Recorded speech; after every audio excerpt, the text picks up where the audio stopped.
This family of woodpeckers has been here for 20 years. They've been picking on that pole, and they must migrate because they're here for a while and then you don't see them for a while, but right now they're here. And he loves picking on that old telephone pole for some reason.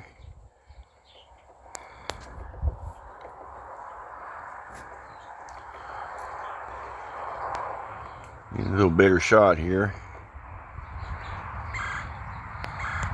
It's not a very good camera, but it's better than nothing. Look at him. Boy, he's going to town.